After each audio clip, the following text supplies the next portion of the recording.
depending on the state that you're in. For example, California is $800 a year, and somewhere over towards here where taxes are a little bit lower, you'll be spending anywhere between $90 and $120. Yeah, I think we're really looking at Georgia. I mean, obviously, here's another point. You can incorporate wherever you want to incorporate.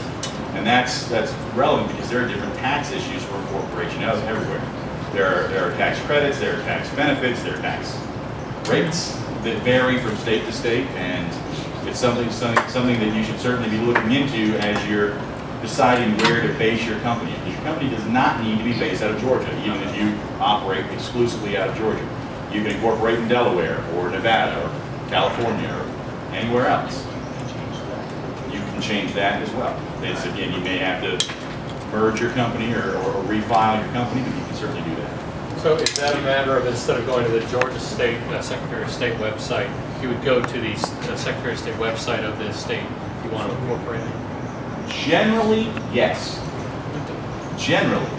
Because the problem is, not all the Secretary of States make themselves accessible online. Some of the corporate information is much more difficult to do online, some of it's impossible to do online. And more importantly, some of them don't make it accessible for you to search and make sure no other company exists in the state under that name. You can't do a corporate search on the online.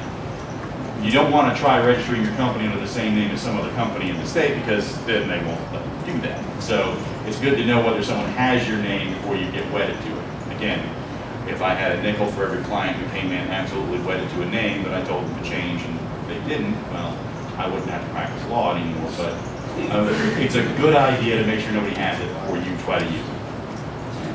At what point should you consider taking just a garage startup and incorporating it? At what point is that expense a worthy investment? Before you start your garage startup. Really, no, this is the kind of thing. There are a lot of things tonight I'm going to tell you about that you don't really need to do until you have a reason to do it. But the idea of incorporating is something that you ought to do from the very moment you decide to be a company. Because then everything you do as the company. When you get to the point that you're ready to go sign a contract with somebody, you do it as the company. If you're ready to hire an employee or a contractor, you do it as the company. You go sign a lease on an office, or frankly, hire your registered agent, you do it as a company. Because that way all of your contracts are with the company, the protection is there. All of the liabilities go to the company. The ownership rights go to the company. You want that in place before you really do anything of substance with the companies. What is the range of fees of hiring someone to be registered agent? That depends. I mean, honestly, we do it for we do it for just whatever our time to send you your mail is. So we don't charge people a fee, but we don't do it as a service, an outside service either. We do it for existing clients as a courtesy to our clients. The people who act as a full-time corporate agent, honestly, I've never hired one, so I don't know what they cost, but I would imagine that in many cases they're going to depend on the size of your company and the amount of mail that they're expecting to receive from you. But I don't have the first clue what they would normally charge. Okay, so you started your company, and now you're ready to go out there and enter into some contracts through your company. Your goal is to make games. You want to get games out there and make $1 trillion.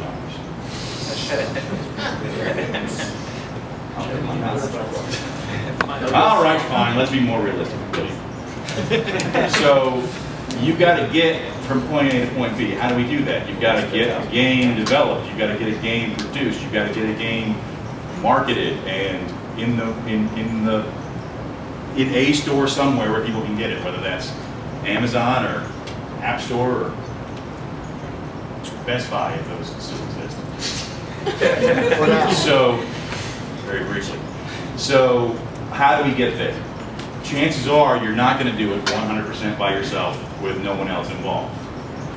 And as you get more people involved, there are certain things that you need to have down on paper.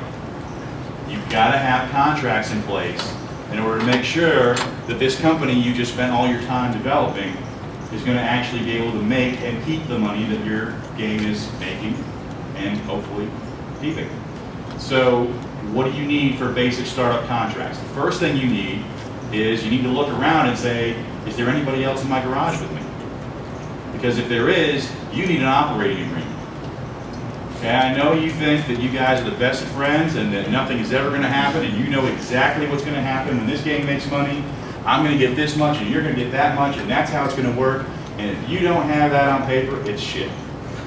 Because when the money starts coming in, suddenly everybody forgot what they said 6 months ago when nobody had any money and it didn't really matter.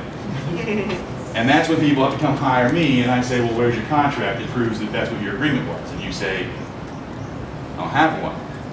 And I say, okay, well, you just tripled your legal fees while I have to try to find evidence that this exists and you cut your chances of success in half. So if you want to pay me a lot more money to probably not succeed, I'm okay with that. Of course you are. But you're not going to be happy when you walk out of that meeting. So how do we prevent that? You get an operating agreement. An operating agreement is like a corporation. You put it in place before anything happens so that when something happens, we all know how we're going to handle it. That something might be good, you're making a lot of money and you know how to divvy it up. That something might be bad, you caught him sleeping with your girlfriend and you need to figure out how to get him out of the company. The whole spectrum of good and bad, money and broke, firm does well, firm goes bankrupt, ought to have been decided before you guys started your project. So you want to get that operating agreement. If there's anybody else in your company with you, you get that operating agreement the same day you incorporate your company. Say like you and your friends when you build a game, and you decide what's the will the operating agreement still hold on there? Like if you decide who's going to get paid and what's going to happen? Yeah, because what your operating agreement is going to acknowledge is that you've already created this thing and you've all put this much in. That's the beauty of creating your document, is that it can say whatever you want it to say. I'm not going to tell you what your operating agreement ought to be. You're going to tell me what your operating agreement ought to be, and I'm going to write it up for you. That's one of the downsides to using something like a LegalZoom document or some other template document that you found on the web. Are those fine? Probably. Are they good in a pinch? Better than nothing. If you guys are going to have no document or a LegalZoom document, go get a LegalZoom document. But is that going to be the best document for your company? No, because it's not going to be tailored to use personally. And it's going to have blanks to fill in, and you might not know what to put in those blanks. You fill something in wrong, and the next thing you know, I've got a real problem with your contract because it doesn't say what you thought it said. But go get one of those, and then instead of spending, I don't know, $300, $400 having something drafted up, bring it in and have an attorney spend $100 looking at it and make sure it does what you want it to do. But have something on paper. Have something that addresses what's already happened and what's going to happen when you go forward. That's what you need to start your company. Now you've got your company started. You've got an agreement in place with all the people in the process. You've got your operating agreements up and running. It's time to hire an employee. Well, you want to contract with that employee. Quick question on operating agreement. Sure. Does that need to be like notarized? Just some people sign? Just people signing is good enough. Written on paper, signed by both parties, you're going to be fine. If it's more formal than that, it doesn't hurt, but it's not required by any stretch of the imagination. So with your employees, you want an employee agreement, not just a handshake that says, I'm going to pay you this much money when you do this much work. Because again, people tend to forget those things when the check starts changing hands. So you, the employee, want to be protected. You, the employer, want to be protected. You put down in writing, here's what you're going to do, and if you do this, here's what I'll pay you. And you do that whether it's a contractor, you do that whether it's a long-term salaried employee. Because again, you have it in writing so that when things do go bad, which we hope they never do, somebody's already figured out what's going to happen and who's owed what. More importantly, you want to have that agreement with your employee. I'll give you just a second. That's all right. You want to get to that. You want to get that agreement with your employee because you want to have a work for hire clause in there. You've got to have a work for hire agreement with anybody you hire to work on your game. Why? Because if you don't have a written work for hire agreement, guess who owns the copyright rights to anything they create for you? They do.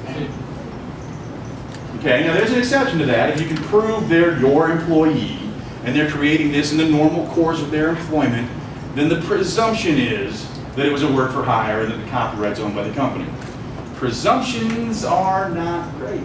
I would rather have a contract than a presumption, especially since that presumption requires me to then go through a very complicated legal analysis of what's an employee, what's an independent contractor, what was their role, was this in the course of their business, blah, blah, blah. Or you could just say, this is mine, sign. That's a lot easier, and it costs you a lot less when you come to see me, because I guarantee you that I cost a lot more per hour doing that analysis than I do writing up this is mine and putting 2 signature lines on it. So your work for hire agreement is absolutely critical if you're going to have anyone but you working on your game. And this is, again, whether it's you and your partner, you want to have a work for hire agreement that says everything belongs to the company. Anybody but you puts one line of code in your game, you have a work for hire agreement with them. I was wondering if you had any advice regarding coming to terms of an agreement based on work that hasn't been performed yet. So if I brought somebody in, you know, and we're just getting started, is that the time to form the agreement, or do we readjust the agreement, or? You can always adjust your agreement. You can always amend and sign a new agreement. You want to anticipate future work. You want to anticipate things going well, just like you want to anticipate things going bad. What happens when we each contribute to this game and the game makes $1 trillion? Who gets their share of that? How is it to be done? That's all stuff that you want to try to anticipate. Now the reality is, a year from now, what you anticipated is probably a little bit different than reality. Yes, you can go back and adjust your agreement at that time, but you don't want to wait for it to come in and then try to figure out what your agreement ought to have been, because that's basically having no agreement at all.